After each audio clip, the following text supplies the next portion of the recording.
नासिक के पास एक छोटा सा गांव था, चांदपुर। यह गांव दिन में जितना शांत और सुंदर दिखता था, रात होते ही उतना ही डरावना बन जाता था।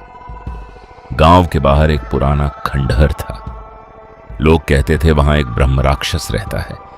कोई भी रात में उस रास्ते से नहीं जाता था। रिया 22 साल की एक कॉलेज स्टूडेंट शहर से पढ़ाई करके गांव लौटी थी। वो पढ़ी लिखी थी, इसलिए उसे इन भूत प्रेत की बातों पर विश्वास नहीं था। एक दिन उसने अपनी दोस्त नेहा से पूछा, तुम लोग इतने डरते क्यों हो उस खंडहर से? नेहा ने धीरे से कहा, क्योंकि जो भी वहां गया वो कभी वापस नहीं आया। रिया हंस दी। रिया ने फैसला किया कि वो खुद जाकर सच्चाई देखेगी।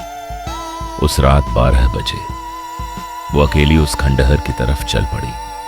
जैसे ही वो अंदर गई, अचानक हवा तेज चलने लगी और फिर उसे किसी की आवाज सुनाई दी, तुम आ गई। रिया डर गई, लेकिन उसने हिम्मत करके पीछे मुड़कर देखा। वहां एक लड़का खड़ा था, साफ सुथरा, लेकिन उसकी आंखें हल्की हल्की चमक रही थीं।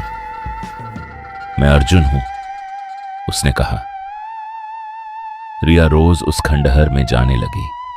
अर्जुन उससे बातें करता, उसकी हर बात जानता था, जैसे वो उसे बहुत पहले से जानता हो।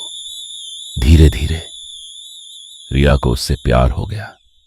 लेकिन एक बात अजीब थी, अर्जुन कभी दिन में नहीं मिलता था। एक दिन रिया की दादी ने उसे रोका, बेटी, रात को बाहर मत जाया कर, वो इंसान नहीं है। रिया ने गुस्से में कहा, आप लोग बस डराते रहते हो। दादी ने कांपते हुए कहा, वो ब्रह्म राक्षस है। रिया ने अगले दिन अर्जुन से पूछा, तुम दिन में क्यों नहीं मिलते? अर्जुन चुप रहा, फिर धीरे धीरे बोला, क्योंकि मैं जिंदा नहीं हूं। रिया के पैरों तले जमीन खिसक गई।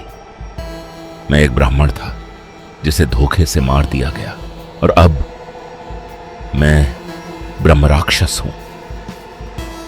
रिया भागना चाहती थी, लेकिन अर्जुन ने उसका हाथ पकड़ लिया। मैं तुमसे प्यार करता हूं, तुम मुझे छोड़कर नहीं जा सकती। अचानक उसका चेहरा बदलने लगा, आंखें पूरी सफेद हो गईं, आवाज भारी हो गई। तुम भी अब यहीं रहोगी, हमेशा। अगली सुबह गांव वालों को खंडहर के पास रिया की चप्पल मिली, लेकिन रिया कहीं नहीं मिली। कुछ दिन बाद एक और लड़की उस रास्ते से गुजर रही थी।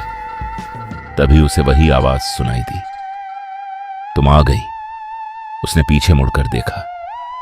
इस बार वहां अर्जुन के साथ रिया भी खड़ी थी। उसकी आंखें भी अब पूरी सफेद थीं। कहते हैं प्यार इंसान को बदल देता है, लेकिन अगर वो प्यार किसी ब्रह्म राक्षस से हो तो इंसान नहीं रहता।